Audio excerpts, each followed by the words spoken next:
Il vous reste encore 4 jours pour profiter du salon de l'innovation qui se tient actuellement à Eurotechnologie Lille.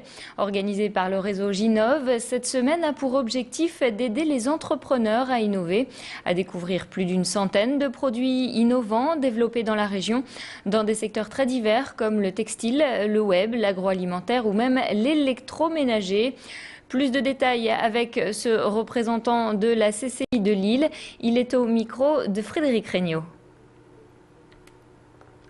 Cette exposition est proposée par tous les acteurs de l'innovation Nord-Pas-de-Calais, au travers du réseau Ginov en Nord-Pas-de-Calais, qui propose pour la première fois une exposition inédite de plus de 100 produits innovants issus des entreprises de la région, mais aussi de Wallonie et de Flandre occidentale. Il y a 7 univers, on a voulu montrer un petit peu l'innovation sous toutes ses formes, l'innovation technologique qu'on trouve et à laquelle on pense assez souvent, mais aussi l'innovation de service.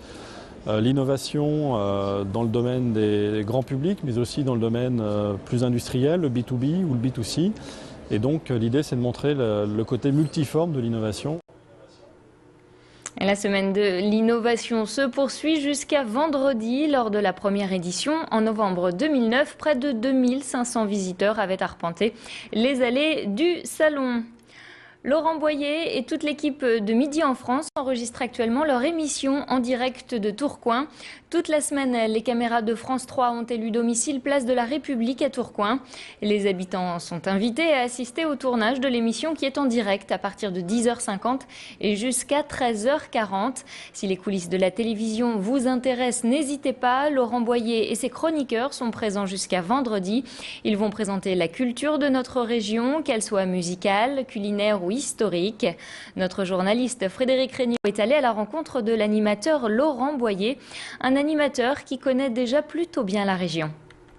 Ça a été la première sollicitation du Nord et évidemment on a dit oui tout de suite parce que c'est une région riche, conviviale, c'est une région que je connais moi, particulièrement Lille, mais pour y être venu depuis une vingtaine d'années très fréquemment. Et je sais la convivialité qu'il y a ici. Et les richesses qu'il y a dans cette région. Et c'était une bonne occasion que de faire 8 heures de programme consacré à la région, et notamment à Tourcoing, là où on est formidable, entre le Beffroi et le carillon de l'église. On est super bien installé sur la place. C'est vachement agréable, il y a plein de choses à dire, donc on n'était pas battus. Et c'est notre première visite dans le Nord. Donc j'espère que ce n'est pas la dernière, parce qu'il y a de quoi faire.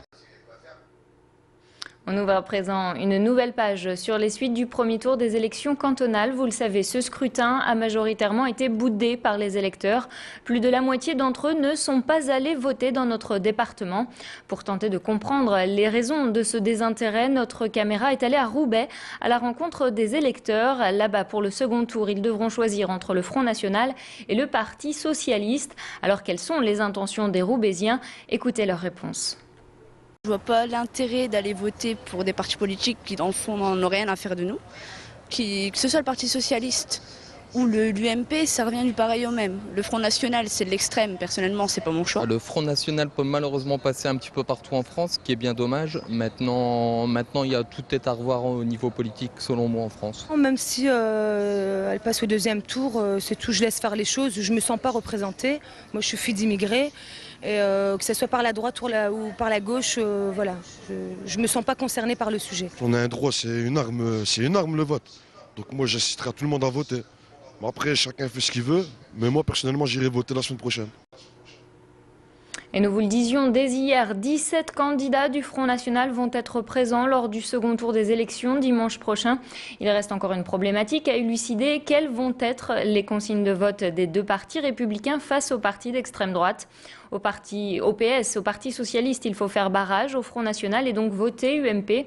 Par contre, du côté de l'UMP, on est plus réservé. Nicolas Sarkozy a évoqué la consigne du ni vote FN, ni PS. Pourtant, des voix discordantes se font déjà entendre. Le député UMP, Marc-Philippe Daubresse, invite les électeurs à voter républicain en boycottant le Front National. Je vous propose de l'écouter. Il s'exprime devant l'objectif d'Élodie Bernachon. Dans le Pas-de-Calais, il y a un endroit où c'est possible. Et dans cet endroit, moi, j'appelle à faire barrage au Front National. Et donc, nous voulons dire à la fois aux électeurs du Front National, dont la plupart ne sont pas des xénophobes, qui sont contraires aux valeurs de la République, essayer de trouver la meilleure solution. La meilleure solution, c'est peut-être dans ce département de conforter l'opposition par rapport à la gauche qui ne fait pas avancer les dossiers. Et d'autre part, nous disons aux abstentionnistes, si vous voulez qu'on puisse avoir d'autres résultats que ceux qu'on a connus dimanche soir, mobilisez-vous parce qu'il y a un enjeu.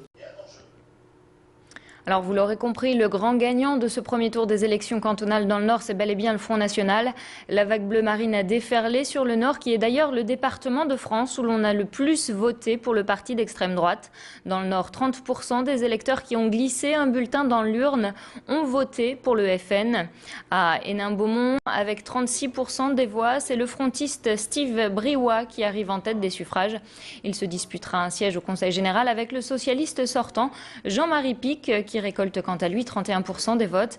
Hier après-midi, lors d'une conférence de presse, le candidat frontiste n'a pas caché son enthousiasme au vu des résultats. Écoutez-le, il s'exprime au micro de Tanguy Lécluse.